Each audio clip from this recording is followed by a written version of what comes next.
Hello everybody, welcome back to another WTF1 podcast, but this one's just a little bit special. Of course, my name's Matthew Gallagher, and joining me, the WTF1 founder himself, Tom Bellingham. A week old now, aren't you, Tommy, after me calling you a fetus only last week? 31 years old, who would have thought? And of course, we are also joined, you might be wondering who that third box is, or you're probably not. We're joined by Sky Sports F1's Jenson Button. Jenson, how are you after an absolutely ridiculous Italian Grand Prix? First of all, great to see you guys. I love that I'm now a Sky pundit. You know, I've introduced the Sky pundit. That F1 World Championship, that meant nothing. You know, now I'm here with Sky Sports F1. This is the pinnacle of my life. I feel like the Sky Sports F1 is more news, whereas the F1 World Championship, that's old news. We're all that's old news. Not old news. It's part of history, of course. But the Italian Grand Prix, Jenson, have you recovered? I have. I mean, amazing. Yeah, it's so good. And I think, you know, it's sad for Lewis. Obviously, you know, it would have been the easiest win probably in his career. I think his pace was, you know, 1.5 seconds quicker than anyone. But the guys made a mistake, and it was a tough call. But it led to one of the best races I've ever seen, just through sheer excitement.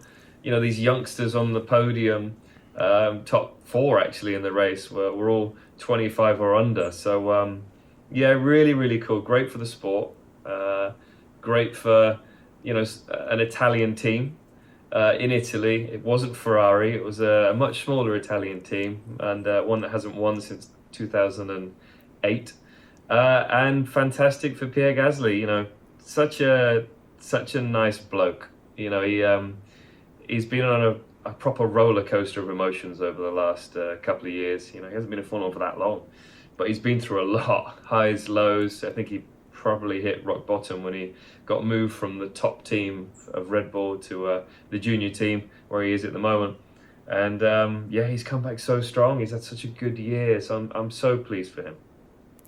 Yeah, I think we were all kind of sat there just willing, praying. We filmed the podcast for the reviewer this morning, and me and Tommy were just sat there just going, did that actually happen? Especially with the red flag. I think everybody was sat there trying to work out who on earth was going to win this race. It was so up in the air, and as you say, it's just amazing for Formula 1 to have that difference, that new sort of... It kind of brought up what we're going to talk about today, which is about reverse grids, which has been spoken about a lot. What is your first opinions on that, Jenson? What's your gut instinct as to whether or not that'll work? Well, you know, yesterday was pretty amazing, and it was kind of a reverse grid.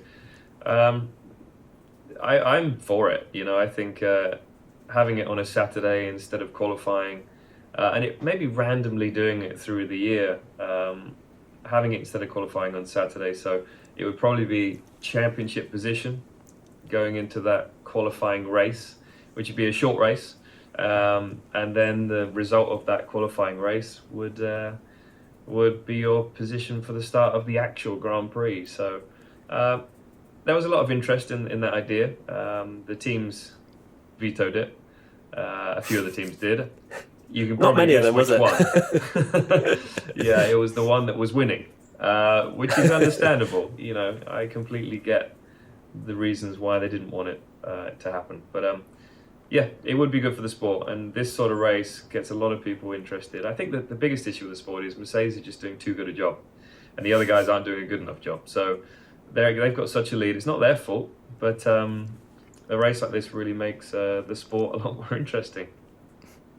It's hard to feel sorry for Mercedes, isn't it, when they've essentially won the title, but they are kind of a victim of their own success because everyone seems desperate to kind of peg them back.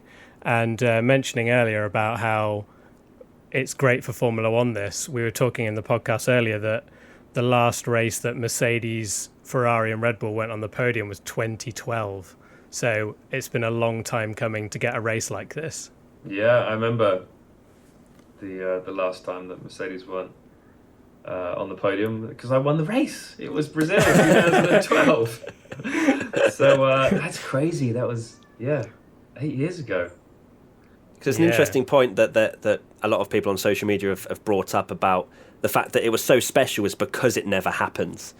And the fact that if these reverse grids or some sort of format like that gets brought in, does that then manufacture one of these sort of events, and will it kind of take away from it? In my opinion, obviously seeing Gasly win at such an amazing race like Monza, down the road, I don't know what it is with Toro Rosso at AlphaTauri winning at that racetrack, but it is an interesting one where potentially it could take away a little bit if we constantly get these kind of results, but at the same time something needs changing, and why not try it, I guess? Yeah, I don't think after one of these exciting races we can say no, it will be it won't be good if we have it throughout the season. We have a Mercedes winning every race, and we're not really complaining. But no, the good teams will still end up on top, definitely. It would just mix it up a little bit more. You'll still get the same people winning the championship, but they'll have to probably work for it a little bit harder. I remember in the race, Valtteri Bottas saying,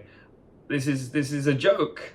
This is a joke. I don't have straight line speed to overtake the cars in front." It's like, wait. You kind of get what it feels like for everyone else on the grid now, don't you? So, yeah, I mean, it was definitely more of a level playing field with the, them being pegged back on engine modes, because the engine modes, the regulation changed for Monza, where you couldn't have the party modes, as they call it, in qualifying, but it also meant that you couldn't change it in the race unless it was a reliability issue. So it definitely sort of brought them back to the rest of the field, which is good. They're also running a lot of downforce on the Mercedes, so that's probably why they couldn't overtake. But his teammate made it happen. His teammate overtook a few people. But considering it was a race where there wasn't that much overtaking, it was a really exciting race. It was. I don't want to stray too much away from it, but I'm really interested to get your thoughts, Jenson, on why you think Hamilton was able to carve his way through quite a few cars at the end and Bottas was just stuck the entire time, it felt like. It's a very weird... It's all in the head. I personally feel. I mean, Bottas might have had a little bit of damage from the touch with Lando on lap 1, but minimal, I think. But he never hit the reset button basically. So on lap 1, he just kept going backwards. He went all the way back to, was it 5th, 6th, 7th? I'm not quite sure, but and then he never was able to challenge the car in front. And it's all because it's that mindset of, oh my God, I've gone back, I'm in a position I shouldn't be in. And you need to reset your mind and think, right, let's go. Let's hammer this and come through and make some challenging moves, take some risks. But it's difficult to put yourself in that headspace when it's all gone so terribly wrong over the first few laps. He is not used to being in a pack of cars. Those guys are used to fighting for first and second. He finishes second, he's disappointed. So being that far down is tough, and then you would hope at after the red flag you'd be able to reset, sort yourself out, sort your head out, and come back through. But that wasn't the case with Lewis. He was a long way back after the 10-second stop-go penalty, and I think his head was just like head down, fully focused, aggressive, coming through the field, and he never got stuck in any moment. He was always moving forward. And it's funny because it does happen. I remember 2011 Monza. Michael Schumacher was in front of Lewis Hamilton, and Lewis was trying to get past him for 25 laps. Couldn't get past, and I came past Lewis and came past Michael in the same lap. And it's just because I had the momentum, the forward momentum, and it's the way it works. So I think that's the reason why Valtteri struggled so much. Lovely. Let's try and get back onto reverse grids, as much as I love just going off on every topic possible. You mentioned obviously that it was rejected by the one very quick team at the top, the whole idea of it. Is there a better way, do you think, than the one that is currently proposed that could maybe entice Mercedes potentially to go for it? I don't think so. Not really. I think, you could... No, I mean... There's no other way of putting it. It's a reverse grid or it's a reverse grid. Maybe they would like it to be more laps, so they have more opportunity to get to the front. I don't know, but even if they start 5th or 6th in the actual race, they're still going to blitz most Grand Prix. So yeah, but I understand from a manufacturer's point of view, Mercedes, they're in this sport to win. They want to be seen at the start on the front row. They want everyone to be watching a Mercedes every lap of the race, and that's why they're in the sport, and that's why they get their budget and marketing budget. Although, ironically, you maybe saw a little bit more of Mercedes coming through the pack, because we saw a lot of Lewis Hamilton coming through the pack. But there's an interesting thing you mentioned, actually, about, do you think if we had seen reverse grids, Mercedes would have to adapt their approach? And is there... I don't personally know too much about the technical side, but I'm assuming that Mercedes will build their car to basically lead from the front, because you see them leading the race and they win by 30 seconds, yet when they're 5th, 6th, they don't necessarily blast through the field, which is exactly what we saw with Valtteri. Yeah, definitely. A quick car is a quick car, but traffic changes a car dramatically because of the aerodynamic effects from the car in front. So yes, they would have to do more work of trying to improve the car in traffic. Formula One cars are not very good at following. The engineers and aerodynamics get very carried away of building the fastest car possible over one lap. And lately they've started working more on probably the last 10, 12 years.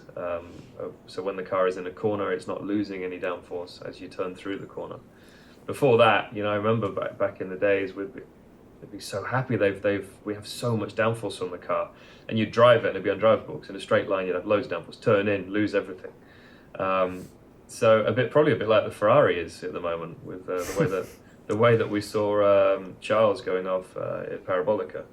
It looked like it came from nowhere. But so yeah, they will have to work a little bit more on following and the effects of the car in front.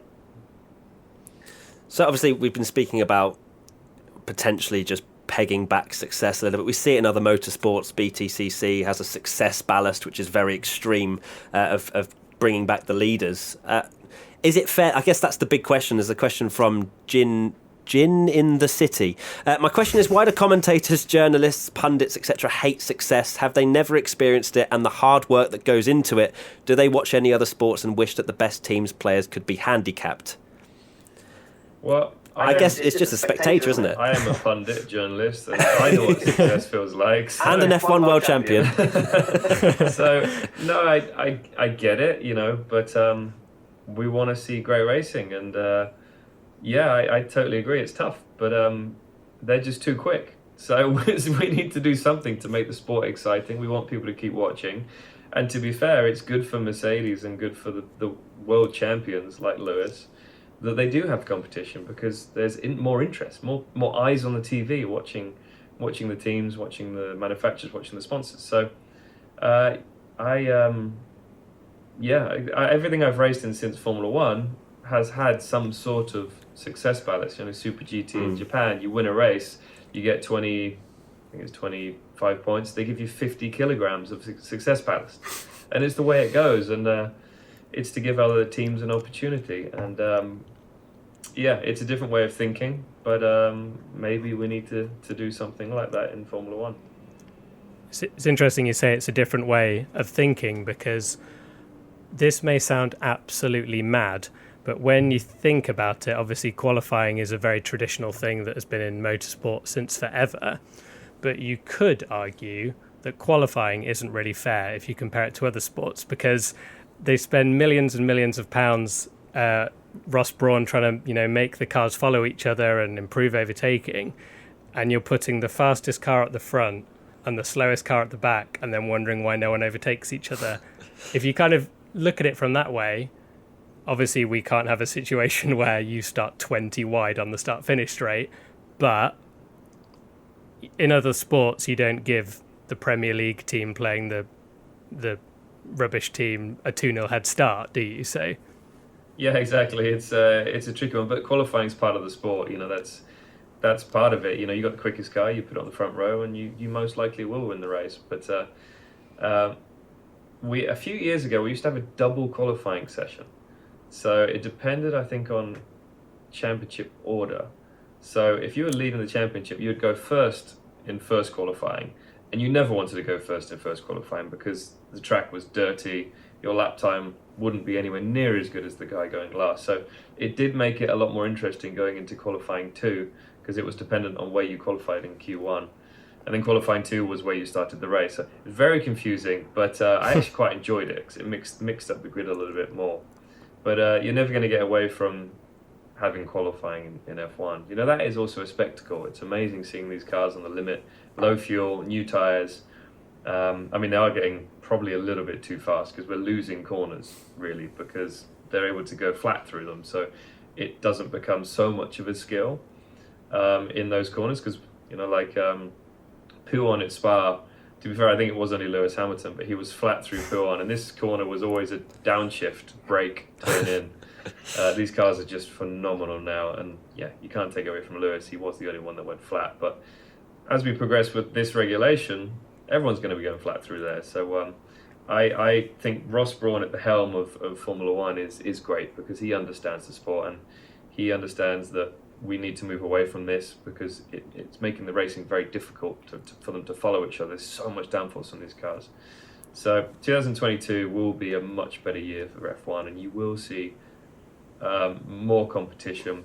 There's a budget cap, so there'll be more teams that can hopefully be in the fight for race wins, and Mercedes won't have such a big advantage. But can't take it away from them. You know, they've won every hybrid year, and they've just done a better job than everyone else. And to beat them is very difficult unless they make big mistakes, which they don't do very often. Now you mentioned Ross Brawn. Of course, you worked very closely with him when you got your World Championship, and I want to cast your mind back now to 2009, Jenson, and talk about reverse grids as if that was what was about to be spoken about as you go into the 2009 season. What would your opinion have been being a driver in that kind of car? Well, if it's the regs, it's the regs. You deal with it. But you know, I pretty much, you know, the race that I won the World Championship was in Brazil, in Interlagos. And I basically made my own reverse grid because I qualified 14th. So fighting my way through was so enjoyable. I mean, stressful, but so enjoyable fighting my way through and actually winning the World Championship in that way rather than just from the front. It made it great, and I think it added a little bit to my World Championship. But yeah, we started the year with a very good car, but we never had an advantage like you see today from the Mercedes. You know, people talk about the blown diffuser. Oh, you know, these guys were so quick and they won the championship because they had the blown diffuser. Well, yeah, but Mercedes are winning the championship because they have a Mercedes. Do you know what I mean? It's like yeah. they're 8/10 quicker, 1 second quicker in qualifying. We never had that advantage, but you know, for a small team, we did a great job, and a small team that didn't have any experience with that car when we arrived. But a reverse grid would have been great. I think it's a really good idea. I think you need cars that you can run closer and you can challenge and overtake more than now. But that will happen in 2022. It's interesting that you mention the two qualifying format. You had like it was aggregate qualifying at one point, and then obviously the other thing as well. You're saying it mixed up the grid, and you're right. I guess the thing that people always talk down on for reverse grids is that, you know, you're pegging back Hamilton. Hamilton won't win, but I think they will. I think they would still win. And the era you're talking about with reverse, when it kind of mixed up the order, that's something that Michael Schumacher had to go through with, and he still won the championship every year. So yeah, I mean the reverse cream rises to the top. Yeah, and the best teams do as well. So yeah. You're never going to win in a bad car. Let's just say that. Yeah. You're basically going to be in the best car or the second best car if you're going to win a race in F1, unless it's something crazy like this weekend. But you know, I think in 2022, if reverse grids don't happen, which I don't think they will, we'll forget about them because I think the racing will be much better and a lot closer, and we'll see people challenging Mercedes. But until that point, I don't think you're going to see a win in Formula One from another team or a manufacturer unless it's something like this weekend that mixes it up. Rhino Ryan 21 says reverse grids would be great for entertainment, but this is a sport. The best teams and drivers should be rewarded for their hard work, not made to work harder than the back markers. Of course, I'd love to see Mercedes at the back, but F1 would be too gimmicky with reverse grids. Do you think it would go as far as being a gimmicky sport if that was the case, Jenson? I mean, obviously, it seems like we're at least for it, but can you understand where people would potentially see it as a gimmick? You're not going to please everyone either way, but I think it would make it exciting. You know, Formula One is a sport. It's entertainment and it's a business. So you got to look at every aspect of it and see how you can make it good in every area. And you also got to think that is it going to be more difficult for Mercedes and the other guys? You know, they're driving a car that's easier to drive because it's quicker. They don't have to fight normally within the pack like the other guys do. So yeah, I don't know. It's a tricky one. As I said, it's not going to happen. So I mean, we can talk about it as much as you want, but I can't see it. I can't see it happening at the moment. You know, with the new regulations of the sport, they can pass things and they don't need every team's agreement. But right now, that is not the case. Now, I'm really interested, Jenson, to get your thoughts again. Kind of going off topic, but who cares? We talk about the Mercedes being incredibly fast. You know, you see the onboards. There's hardly any corrections in any corner they ever go through. How easy do you think it would be for a driver to fit into the likes of Bottas's shoes, where he's 3-4 tenths potentially slower than Hamilton? Is it something that Bottas should be seen as, any F1 driver could do that? Or do you think the likes of Bottas and even Rosberg, but before he won his championship, was kind of given that number 2, anyone could do it? What's your kind of thoughts on that? If you look at this year, you'd say that Valtteri most of the time has been very close to Lewis. You know, he's done a very good job in qualifying. Race, Lewis has definitely had the upper hand in the races, but in qualifying, Valtteri's been pretty close. They've had a second advantage on every other car on the grid. If you took any of those guys, any of those 18 drivers, and put them in a Mercedes, they would qualify second if there were 2 Mercedes cars. And you know, every single guy is great on an F1 grid. They're all very talented, skilled, experienced now, most of them. Most guys would get into a fast car and on day 1 be half a second minimum, or is it maximum, off of Lewis Hamilton.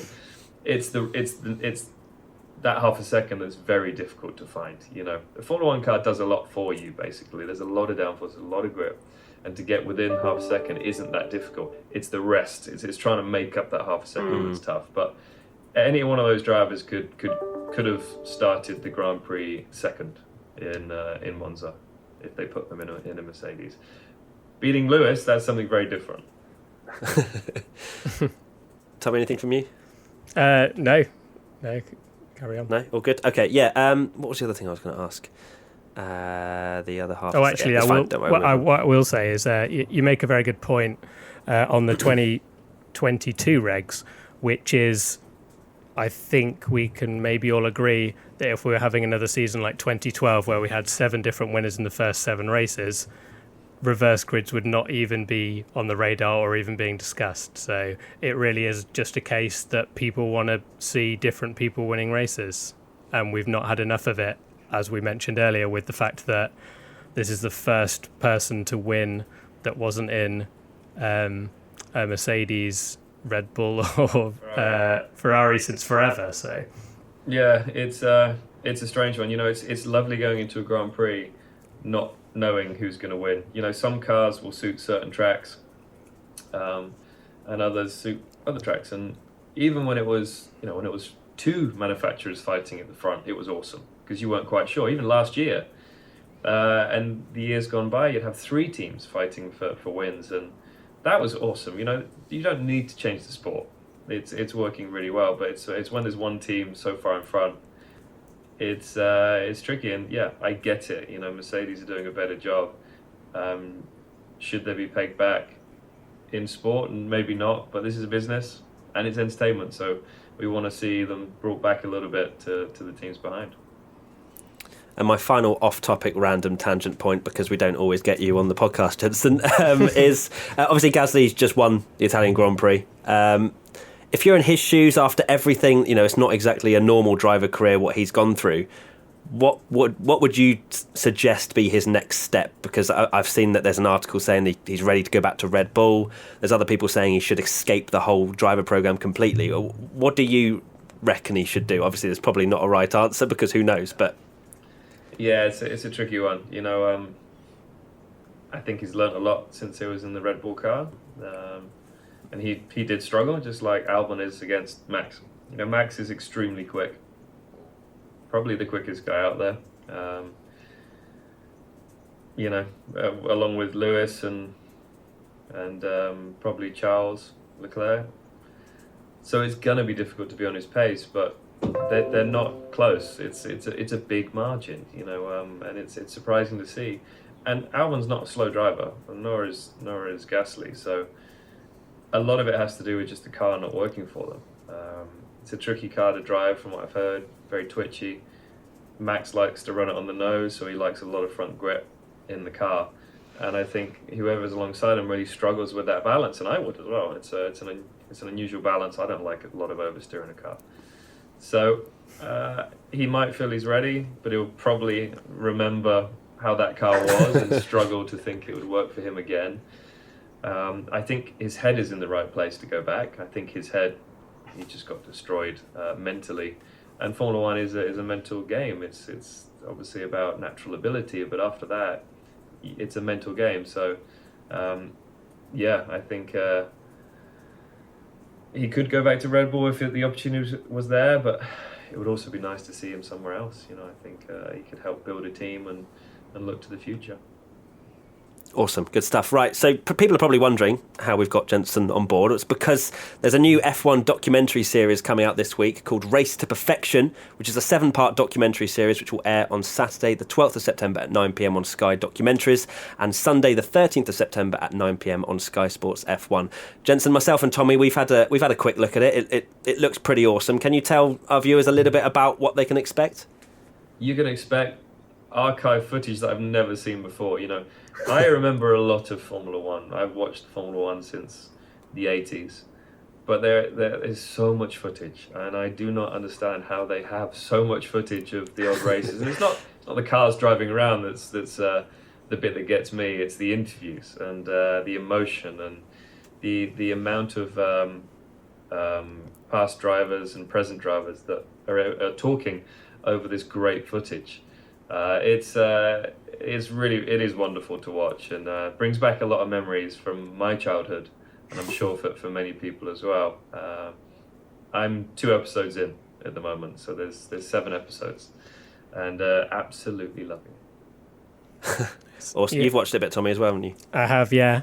First episode for anyone that wants a kind of full history of Formula One. It goes from the 50s of Fangio right through to the modern day.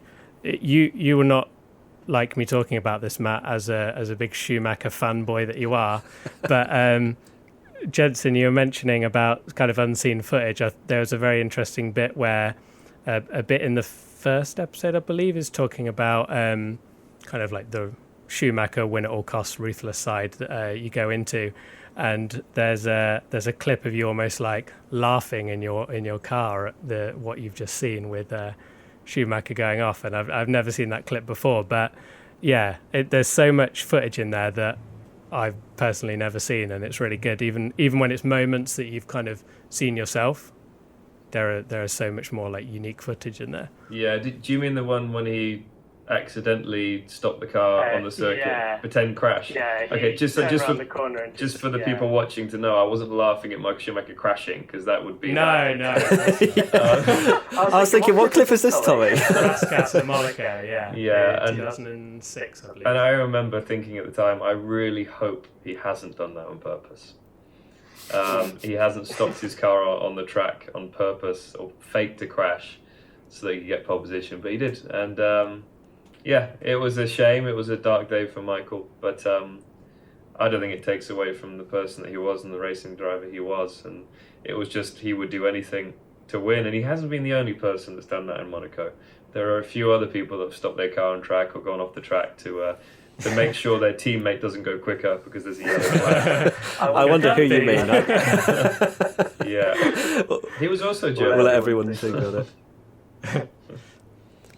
Right, I think that's pretty much it then. Obviously, thank you so much to Sky for allowing this to happen. We've both grown up watching you, Jenson. It's been an absolute honour to have you on the WTF1 podcast as a Formula One world champion as well as part of Sky Sports F1. My dad is literally going to kill me when he knows that this has happened because he is a big fanboy of you. So that's great. That makes me feel really old. Thank you. My dad's 32. Yeah. I love that when people come over and they go, "Oh, can I get your autograph from my grandmother?" It's like, oh, that's sweet. But if you could say hello to Chris, that would make his life. So that would be amazing. Hi, Chris. Just so you know, the episodes are going to be going out every week. They're weekly episodes on Saturdays and Sundays. So awesome. Definitely worth a watch, and you'll have a giggle, you'll have a cry, and you'll be blown away. Yeah, there's one episode about different eras of the sport, and kind of each one focuses on a different topic. I was sent through the kind of episodes, and it looks like there's a few tearjerkers in there as well as some like really special moments as well. So yeah, it's going to be good. Awesome. All right. Well, thanks so much, Jenson, for your time. It's been absolutely awesome to have you on board for this podcast. I'm sure everybody is very much happy. And of course, with the WTF1 podcast, you give it 5 stars or an up rating because, we've had Jenson on. So, that's 5 stars and the rest. So, we'll see you very soon. Thank you so much, Jenson and Tommy.